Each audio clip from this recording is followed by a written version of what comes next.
একটা জিনিস আপনারা একটু মনোযোগ দিয়ে শোনেন, সেটা হচ্ছে অনেকে ফাইন্যান্সিয়াল বিষয়গুলো নিয়ে অনেক ধোঁয়াশা তৈরি করতেছেন।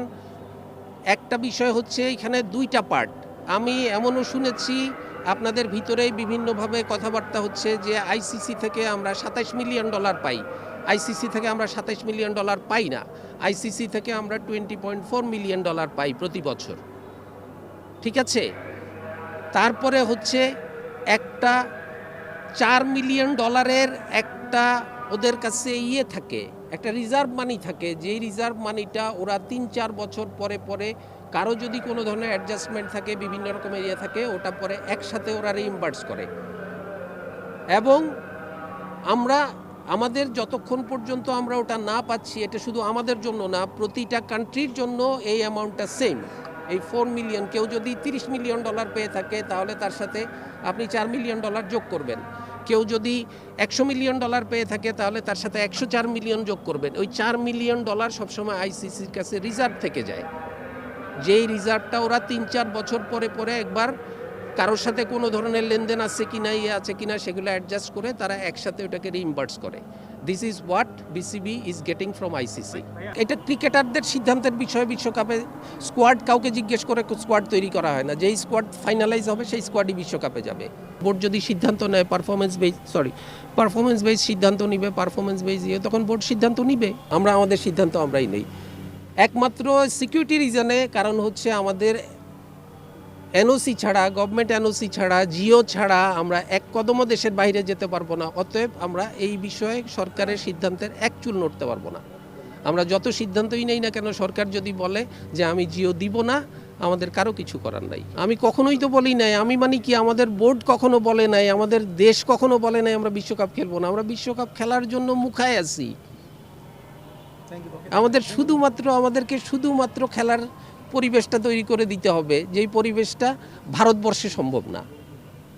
ভারতবর্ষ বললে তো ভুল হবে, ভারতে সম্ভব না। বাংলাদেশ ক্রিকেট বোর্ডের কোনো ক্ষতি হবে না, ক্রিকেটারদের ক্ষতি হবে। তার কারণ হচ্ছে যে ক্রিকেটাররা খেললে প্রতিটা খেলায় তারা এক ধরনের ম্যাচ ফি পায়।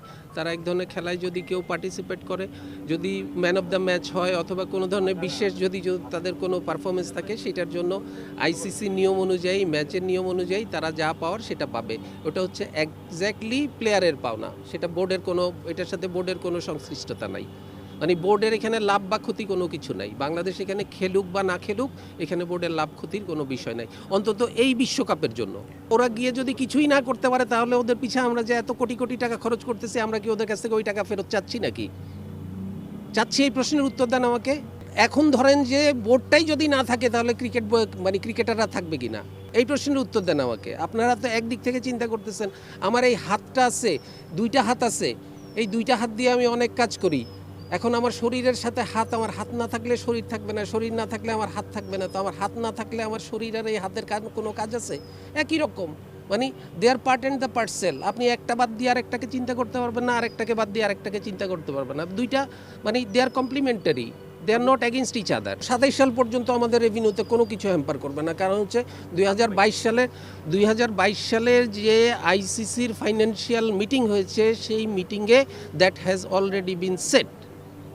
এর পরের কোনো বিশ্বকাপ বা এর পরের কোনো বাইল্যাটারাল সিরিজ বলি, ইন্টারন্যাশনাল বলি, সেগুলোর সাথে এটার সম্পর্ক থাকতে পারে। সেগুলোর জন্য কারণ হচ্ছে, ধরেন একটা প্রশ্ন করতে পারেন যে আমাদের পরবর্তী যে সমস্ত এফটিপি অনুযায়ী যে সমস্ত দলগুলি আমাদের দেশে আসার কথা, তারা আসবে কি আসবে না, এটার অনেক ইয়েস নো ভেরি গুড প্রশ্ন থাকতে পারে। কিন্তু এতে কিচ্ছু আসে যায় না। না, অবশ্যই ফিনান্সিয়ালি আসে যায়। আমি ওই জায়গাতে আসে যায় না বলতে, আমি এই বিশ্বকাপের সাথে ওইটার কিছু আসে যায় না, আমি ওটা বলতে চাচ্ছি। We are not taking any stance, we are taking our national interest at the upper hand.